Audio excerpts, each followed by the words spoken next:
harapannya adalah pun menjadi mitra strategis untuk melakukan sosialisasi, melakukan literasi, melakukan edukasi.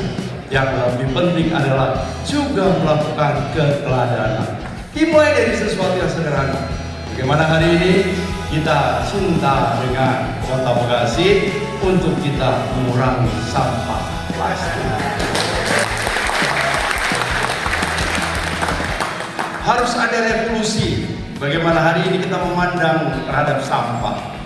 Kalau hari ini kita tidak melihat sampah di sekitar kita, tapi lihatlah Bantar Gebang.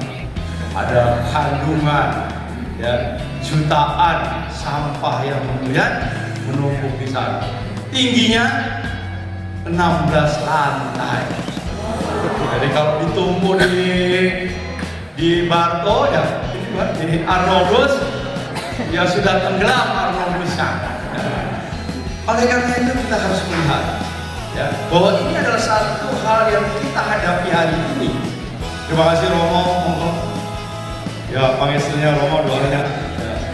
Jadi itu tadi ya. Bagaimana hari ini kita memandang ya, bahwa sampah sudah menjadi satu persoalan buat kita. Nah, kalau kemudian hari ini kita masih sama saja perilaku kita hari ini, besok, lusa, maka selesailah sudah Kota Bekasi. Karena kita tidak mungkin lagi harus menambah setiap tahun jumlah luasan tanah. Makin lama juga makin habis sumber dayanya. Jadi oleh karena itu, mari kita mulai dari diri kita. Dimulai dari rumah-rumah kita menjadi rumah-rumah yang sehat. Ya, jadi kalau misalnya ada hari ini kita perilaku terkait dengan pemilahan sampah, ya harus kita lakukan. Tapi masih ada bahasa ngomong, ngapain dipilah? Atau pada waktu diangkat, atau sama saja. Betul nggak? Diterket atau dicampur. Tapi itu berbeda. Ini adalah bagian dari sedekah sampah yang kita berikan ya, sedikit kepada pemungut sampah, kepada petugas sampah. Karena itu adalah bagian rezeki. Pada saat kita sudah pisahkan yang namanya kertas, kardus, plastik, mereka tidak perlu lagi harus melakukan pemilahan di atas truk.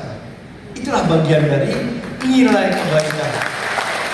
Sederhana, tapi itu sudah memberikan nilai rezeki, nilai penghidupan buat mereka. Di satu sisi, di sisi lain, mari kita bisa lakukan daur ulang terkait dengan sampah-sampah yang ada. Hari ini pemerintah Kota Bekasi begitu giat membangun taman-taman yang ada. Mudah-mudahan ada warga pun yang hari ini hadir di wilayahnya sudah direhabilitasi taman-tamannya. Ada? Ya. Ada yang sudah merasakan? Itulah komitmen. Bagaimana ruang terbuka hijau hari ini terus menjadi salah satu program pemerintah kota. Kami tidak akan memandang bulu terkait dengan bangunan-bangunan yang hari ini tidak memiliki izin. Termasuk yang saya berikan contoh, yang di depan sana masjid itu sedang dibangun toko. Hari ini saya sudah berikan peringatan pertama untuk dilakukan pembongkaran. Jadi tidak ada atas nama agama apapun yang kemudian hari ini kalau pelanggaran yang ada. Jadi inilah bagian dari komitmen. Ya, bagaimana hari ini kita ingin membuka ruang-ruang banyak. Ada yang rumahnya di Bekasi Utara. Di sana sudah kita bangun yang namanya Duta Danau Duta. Kita buat begitu indah. Itu baru separuhnya. Mudah-mudahan tahun depan akan menjadi lebih cantik, lebih bermanfaat. Kalimalang hari ini kita juga akan upayakan. Dari anggaran 120 miliar, hari ini baru teralokasi 60 miliar. Ya minimal sudah ada satu progres bahwa nanti pada saatnya Kalimalang akan menjadi satu destinasi yang luar biasa buat warga-warga. Demikian juga bagaimana hari ini kita juga harus tidak lupa dengan sejarah. Bagaimana suatu proses perkembangan kota ini bukan dibangun oleh satu komunitas saja, bukan satu entitas saja. Ya hari ini kita sedang buat bagaimana kita buat nanti yang namanya proyek itu menjadi kampung lama.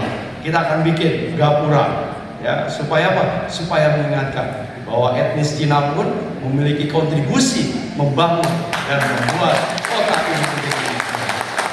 Itulah bagaimana kita raih ya, yang disebut sebagai Bhinneka Tunggal Ika, bahwa itu bukan hanya sebagai jargon, tetapi sudah menjadi nilai kehidupan buat Kota Bekasi. Inilah yang menjadi kekuatan hari ini. Kota Bekasi yang damai, Kota Bekasi yang saling menguatkan, Kota Bekasi yang saling bersinergi, bahwa sikap hidup bangsa ini gotong royong, saling peduli, itu menjadi garda terdepan. Tentu hari ini saya ingin juga mengucapkan bagaimana KUN juga ikut berkontribusi. Ya, mudah-mudahan minggu depan saya akan bersama Pak Wakil akan berangkat ke Aceh. Ini adalah perjalanan saya yang kedua, karena yang pertama kita sudah membawa bantuan 600 juta kita berikan dalam bentuk makanan, pakaian, keperluan bayi dan ibu, dan besok kita akan bawa kurang lebih 4,4 miliar.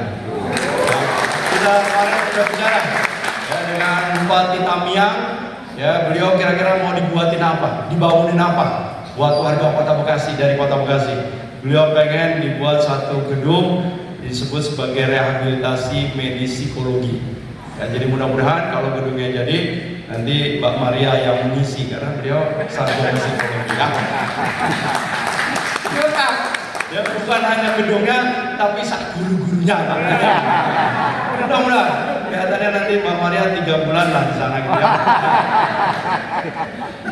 Jadi itu tadi, ya, bagaimana komunikasi, bahwa kita juga merasakan apa yang dirasakan saudara-saudara kita nun jauh di sana sebagai titik nolnya Indonesia, bahwa mereka adalah juga bagian dari negara kesatuan Republik Indonesia. Pada saat mereka memerlukan pertolongan, memerlukan bantuan, kita harus berada di garda terdepan. Harapannya KUN bukan hanya omon-omon, tapi juga tindakan nyata dalam rangka bangun. Selamat dan sukses. Dan buat para aparatur, tentu ada berbagai administrasi yang perlu dipenuhi. Saya kira tahapan itu wajib dan harus, karena kita harus tertib terkait dengan administrasi, sehingga pada satu ketika kita semua memiliki legalitas yang dapat dipertanggungjawabkan. Wabillahi taufiq hidayah. Wassalamualaikum warahmatullahi wabarakatuh. Om Santi Santi Santi Om. Salam sejahtera. Shalom.